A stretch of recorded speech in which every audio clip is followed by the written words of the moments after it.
Kenny here with Gardening Simplified.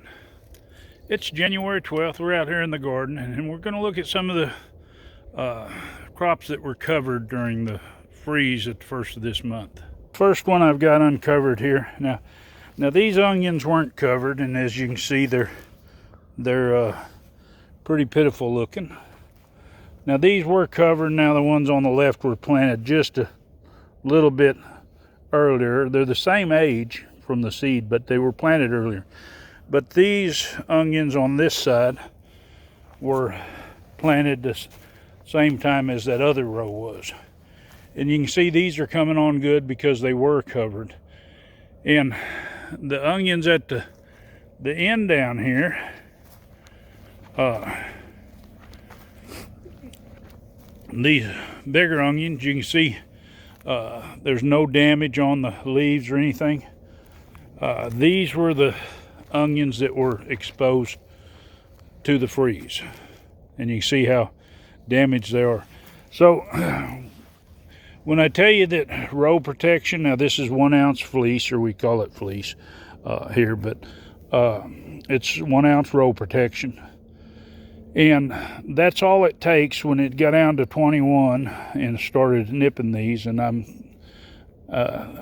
I don't have anything to say that it didn't get colder. I just can't expect that much damage from 21 on alliums and stuff. But like I say, that little bit of protection did a great job to keep these growing and not stunting them back. Now let's look at some others. And this row cover here, this is got some spinach coming up. Of course, we've got a lot of weeds too. They benefit from the extra protection just like everything else. The freeze killed a bunch of this chickweed and stuff because it couldn't take those hard cold temperatures in a lot of the grasses. But as you can see in these other rows, they might have had a little bit of something in them, but it pretty well cleaned them out. But the spinach, it didn't so much get its leaves nipped. Now this is kind of sparse in some places. I can't complain. I got some there anyway. Now I can see a few bug problems here on the radishes, but as far as most everything here would be due to either water or fertilizer, and I can take care of that. But as you can see, they pulled through just fine, which it would have killed them. Now, these Rutabagas, you can see how bad it hit them being not covered. And like I say, in the chickweed, you can see how it froze it quite a bit.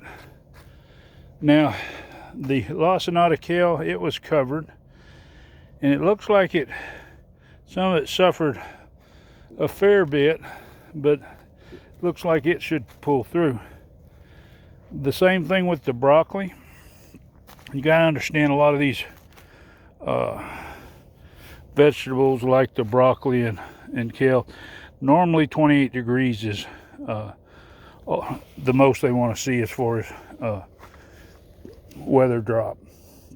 So once you start getting below that, and we had went in, if you look at an earlier video, and we trimmed most of these leaves that were burnt, but a lot of them still got a little bit crispy.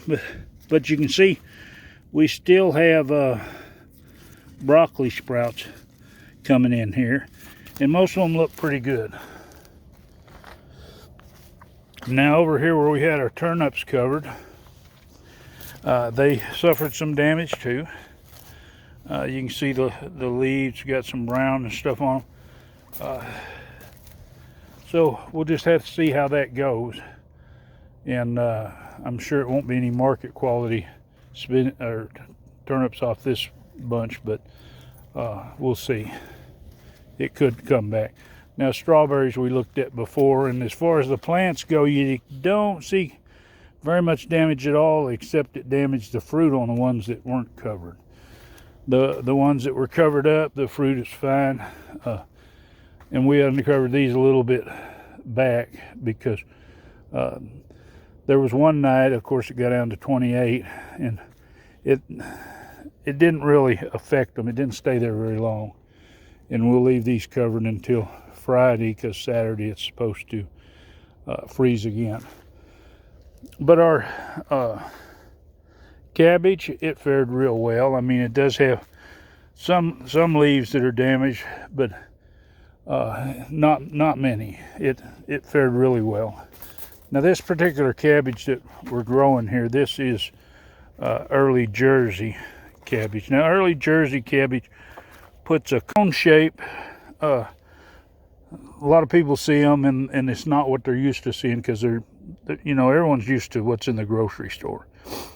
But this particular variety, it has a really good taste. It's one that a lot of gardeners here in the South, or the feed store that carries bulk seed, is one that they carry. And as you can see, the broccoli down here fared pretty good. It got burned on a little bit of it. Now this head was already formed. It's too small to pick, and it's really soft. So I'm guessing this is probably going to take and just sprout out, or try to go to seed. So, but anyway, we've got to watch these. You can't just cover your crops and then you know, and let them be. You have to occasionally uncover them.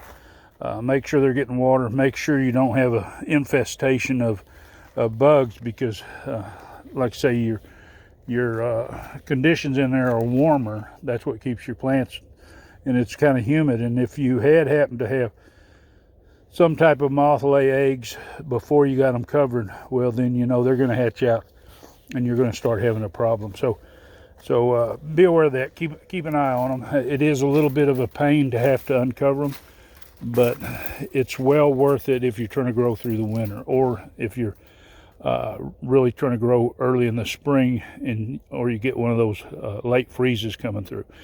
Because it's easy enough to uncover them. If you think it's going to be a while before you're going to have to cover them, you can roll up your stuff, put it away, just leave your hoops on there, and everything will be fine. And then you just have to break out your fleece again. But hopefully this video gives you a little bit more knowledge in that toolbox for gardening.